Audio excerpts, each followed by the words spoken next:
Hey, John Martinez back with you for the 21-day REI Sales Challenge. And today we're going to talk about the problem with problems. What the heck does that mean? Well, we're all trained to find motivation. And motivation is such a buzzword in real estate investment, right? Motivated sellers, motivated this, motivated that, right? We're all trained to find motivation as we should be.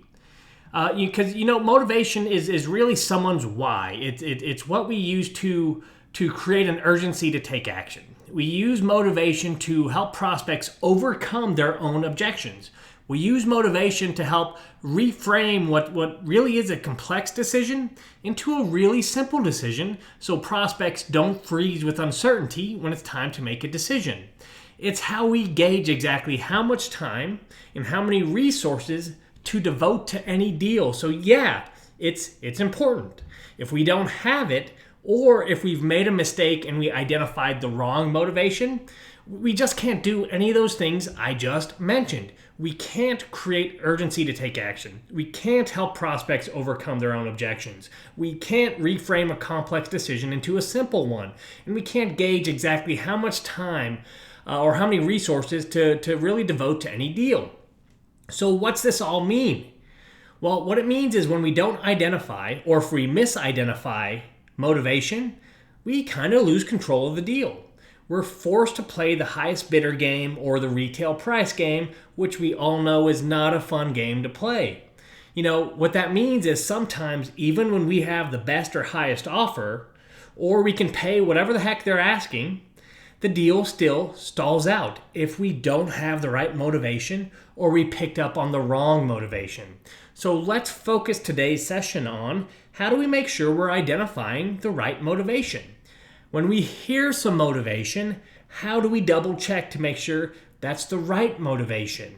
You know what? Most salespeople, or most amateur salespeople, mistakenly identify the first surface layer problem or the first bit of motivation that the prospect gives out as the true motivation.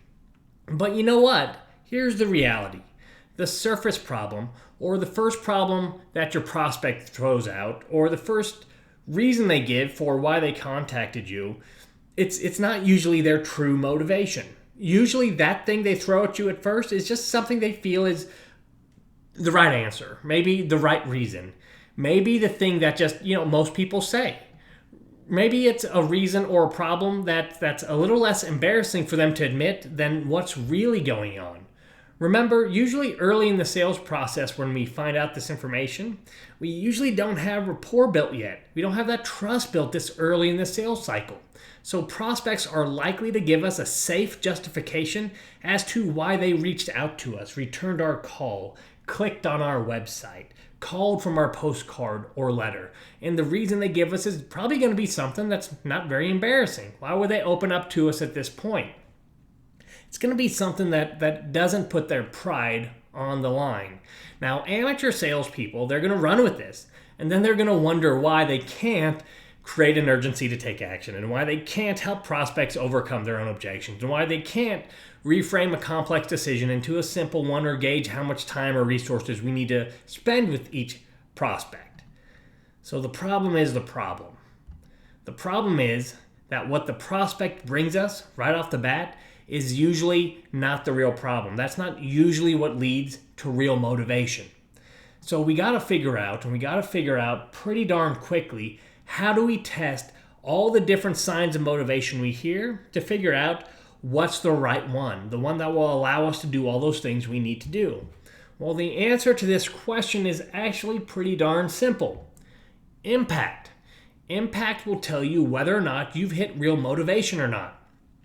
I want to look at a problem to illustrate this, okay? Let's look at a common problem of, hey, the house is just too expensive. So I'm going to bring you through two scenarios, both of them having to do with the house is too expensive. So in scenario one, you get this problem brought to you. Hey, why'd you call? Why'd you do this? Why'd you do that? Well, I just can't afford it. The house is too expensive.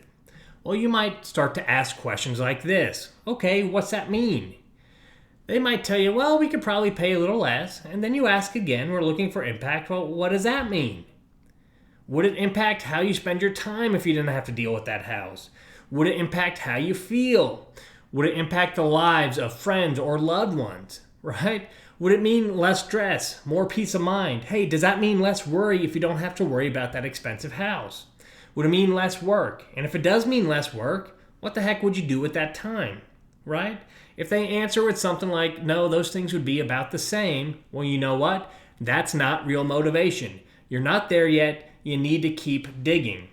The reason they reached out, their real motivation is still hiding below the surface, and you're going to need to figure out what the heck that is in order to create the urgency to take action, help them overcome their own objections. They will come up. Help reframe that complex decision into a simple one so they take action, and so you know how likely they are to actually do a deal with you. Let's look at scenario 2. Same scenario, house is too expensive. You're talking to a different prospect. So they tell you, hey, it's too expensive. And you say, okay, what's that mean? And they say, well, I got to work a lot to afford it. And you say, okay, what's that mean? Well, I don't get a lot of time with my family. And you say, all right, what's that mean? Well, it means, hey, things aren't going so well with my spouse and I, right? And I don't feel like I'm being the parent I want to be. And I feel like I'm not being the friend I should be. Or maybe you say, hey, well, what's that mean? What's the impact? How's that feel? And they get to things like stress, pain, pride, anger, depression, disappointment. That's when you know you've hit real motivation. And that's the exact type of motivation we need in order to create an urgency to take action, right? To help prospects overcome their own objections, to reframe that complex decision into a simple one, and gauge how real of a deal this really is. In order to do this, we need to learn to dive beneath the surface problem to the real problem. That's how you find real motivation. That's the difference between the top 1% of all salespeople and the rest. Now, keep in mind, to go that deep, you need to have a lot of solid rapport built, and you need to have a solid sales process supporting what you do. My name's John Martinez. This is the 21-day REI Sales Challenge. I'll see you tomorrow.